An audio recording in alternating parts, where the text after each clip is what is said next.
Supplements cost lots of money. So therefore, I sort them out every now and then, and this is what I'm currently taking as a 20 to 30-year-old that is trying to maximize his VO2 max and also his strength and basically his cardiovascular fitness also. So cardiovascular, respiratory, basically I try to increase the function of all systems, just like everybody kind of does, but I would say I take it a little bit serious. Now, I actually increased my VO2 max, if I didn't tell you already in one of the many other videos, from 53 last year in now about 11 to 12 months to 56, which is an increase of at least 5%, but I think the 5% was, I don't know if this was the change that I calculated from 56 to 53 or something else. Now, I do have electrolytes, but I don't count the electrolytes as supplements. So basically I do take in total 5 different supplements. I found that I like very visually appealing things. So if this is all from the same company, then this makes me visually satisfied, you could say. The first thing is fish oils. I have been taking fish oils now for, I think, close to maybe 7 or 8 years even. Now, I did begin taking fish oils and I took usually 2 capsules, which would amount, so if we take a look at these, then it is 2 capsules in a given day, and then of which is omega-3 1100 grams, and we have EPA 660 milligrams. So one has 330 milligrams. So I began taking 2 in the beginning. Also, these are a little bit expensive, as all supplements are. If you have then multiple subscriptions, which cost maybe 25 or 20 euros, and you have to reorder them every 3 months, then it is maybe 8 euros for one single bottle of these every given month. If you then have 5, it already adds up to maybe 40 euros a month, and so on and so forth. Now I'm taking 6, and 6 seems to be the threshold, or seems to be the standard recommendation Andrew Huberman gives out. And since I listen to his podcast, and have been listening to his podcast for the last few years, and also listen to all of the episodes, at least as of a couple of days ago, I am taking these. And also this seems to be kind of the standard recommendation for brain health and also other things, but I'm not so much the one that should talk about recommending things, probably. Now, I also take the electrolytes, but I consider these to be part of my hydration. It seems to be the case, and this stems also mostly from Huberman, but also Andy Galpin on Huberman Lab talked about this, that if you have normal water, then if you just add a little bit of salt, this seems to increase performance in terms of athletic performance, because you sweat out salt and so on and so forth. And since I usually work out at least once a day, and I also usually commute somewhere with the bike and seem to be somewhat active, I think at least, and also I'm standing usually in a given day because I try to not sit down, and I have been trying to not sit down for now a couple of years actually. I do sit down every now and then for a family dinner, and if I'm traveling in a plane, or if I'm traveling in somewhere where I have to sit down, I obviously do sit down and do not refuse to sit down. I want to just make my life easy. Now, if I'm out and about, I have a bottle in which I have a lid. So this is a protein shaker bottle or a food shaker bottle, and I put tablets of these onto the bottom, which then means that because these are meant for dissolving in your stomach acid, that these last a little bit longer in water. They actually don't really dissolve, only if you then shake it up, and then it gets kind of a little bit powdery. Not too powdery, so it is still a little bit granular, but it seems to be sufficient for then having a few electrolytes in there. The recommended dose is 2 capsules, and this is what I usually then put in my shaker, and then I can kind of refill the shaker without having not electrolyted water, because the electrolytes are still in there, but they don't get into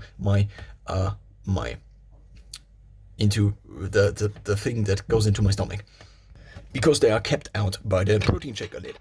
Now, if I'm at home, I just salt my water, and also these are expensive, so I don't wanna, and also I don't know how many I should put in there, and also I don't have a giant protein shaker. And since I'm drinking out of a 2.2 liter bottle, I just salt the bottle with a little bit of salt. Now, I'm also taking turmeric or curcuma or curcumin. Now, this seems to somewhat suppress my immune system. Now, I do have a little bit of an issue with a too active immune system, with being kind of resulting kind of in pollen allergy as well as a few other things. If I don't take this, and I did this experiment again and again and again, this is mostly anecdotal evidence, but I also try to record notes in terms of text and also taking a few pictures every now and then, and also try to keep track of basically my activity level, as well as do some standardized tests, such as air biking for 500 calories on the air bike, and then I just check from week to week how much time it is. And if I get better, then my endurance score and also maybe my endurance score on Garmin goes up, and so on and so forth, or my VO2 max goes up over a given year, then this might be the case that it actually does something. Now, in terms of turmeric, there seems to be kind of a cautionary hint from many people, also Andrew Huberman, that you maybe should not take turmeric because it suppresses DHT production or conversion. I don't know exactly, but it seems to suppress DHT, which is dihydrotestosterone. And now, testosterone there is one form of testosterone that is dihydrotestosterone. And if you suppress it, especially if you are male, then this might have effects. Now, what I did notice is that in the last 19 days, where I actually got off of this, my VO2 max increased from 55 to 56. Now, this could be coincidental, but only if not in the last few weeks before it increased to 55. Now, this also could be the case that creatine supplementation, I have increased my creatine supplementation from 5 grams to 10 grams, and before this I had to, due to health related reasons, basically bring all supplements down to 0. Now, I have increased my creatine again to 5 grams, and now I'm running on 10 grams of creatine again, and I have stayed off of this for 19 days, and it seems that I do tend to work out a little bit better. In all of the metrics I can count, which is the total volume I am able to lift in the gym, in terms of how much I am able to lift, single rep max in the gym, if I take turmeric, then my progression is kind of less, or I might even get worse. So I would not be able to lift and so on and so forth. But if I do not take turmeric, then my nose, even in winter, seems to be usually in a slightly congested stage, which is slightly not pleasant. It also might influence my sleep quality and so on and so forth. And as I also recently changed my sleep pattern to now accommodate for 8 hours in the night, going to bed at 10, waking up at 6, compared to before where it was more fragmented, but the ideal plan was a little bit different.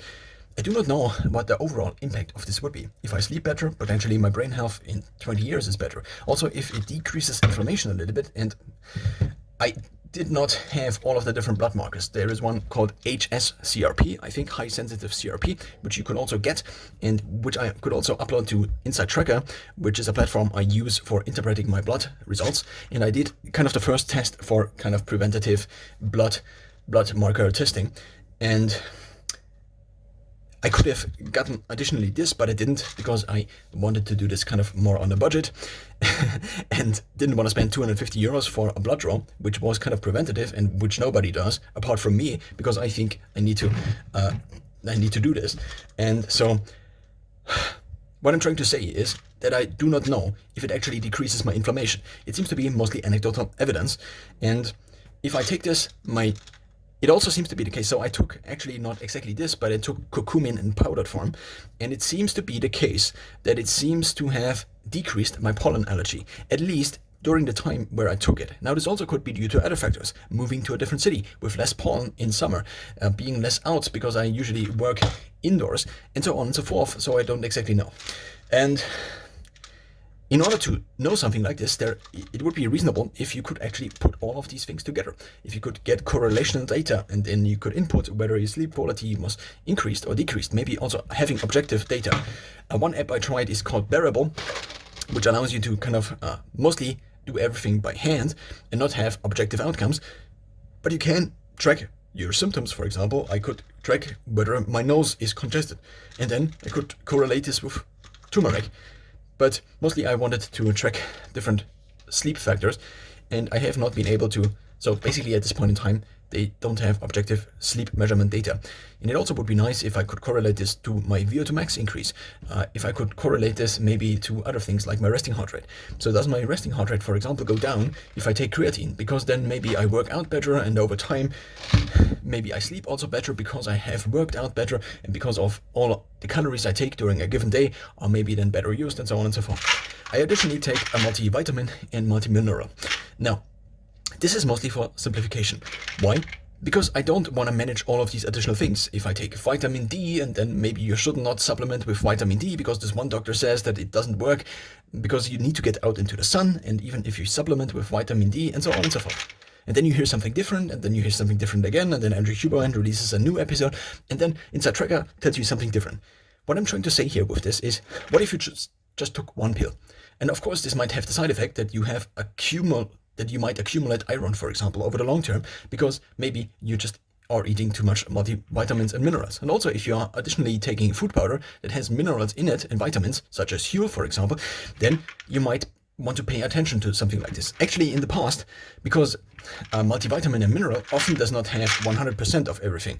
This one has mostly, but if we take a look at potassium, for example, it only has 15%. Why? Because you probably also are salting your food, and therefore you're also getting salt or potassium chloride from food, and therefore it does not need to be in there. So the question what an ideal multivitamin would be is different for somebody who weighs 50 kilos compared to somebody who weighs 100 kilograms, compared to somebody who weighs 100 kilograms and is mostly made of fat, compared to somebody who is not mostly. But what I'm trying to say is that there are different bodies, and different bodies might have different micronutrient needs, and they might at least scale up and down with weight. Now, this has also something called a maca root in it and Panax ginseng, which might not be something I actually want in there, but it is the brand I bought all of these other things from. Again, a simplification rule, and this brand seems to be somewhat decent and also not be that expensive, so I just stuck with the brand. I do have a different brand for other things, but it actually doesn't really matter. It's just where I got this from. Now, also it seems reasonably important to have kind of these different things in there that are, especially sometimes you get, so what I had before is some things, some multivitamin, and also something I just got at the drugstore, which then did not have manganese, for example, in there. I also previously had a multivitamin and mineral that actually had a little bit of turmeric in there, maybe 50 milligrams or something like this, which probably was maybe the more reasonable thing compared to taking this whole thing, which every time I take it, I basically decrease my performance. It seems to be the case, but I also decrease the possible congestion of my nose as a kind of symptom. So now the ideal thing would be something in the middle, something that is maybe a third of this dose, but it comes in a pill. So maybe I get another pill, but then not from this company, and so it gets complicated again and again. Then I would have to calculate it and so on and so forth. And if I calculate it for all of the different things, then it becomes complex real quick. So overall, these are the kind of supplements I take. I am switching this in and out. I take 10 grams of creatine in powder form. These are the capsules, which I also have if I am on the road, for example, and I just need to ingest a few capsules without mixing my creatine powder in a shaker and then having to wash out the shaker when I'm in a train, for example. And these are the additional things I take.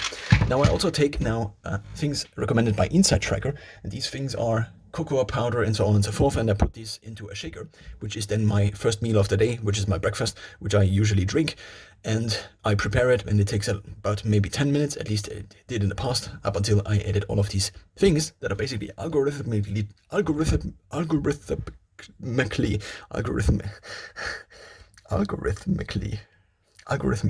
determined by Inside Tracker, which seems to have the benefit that all of this complexity is now managed by something else. And based on my blood work and also my data, I import from Garmin Health.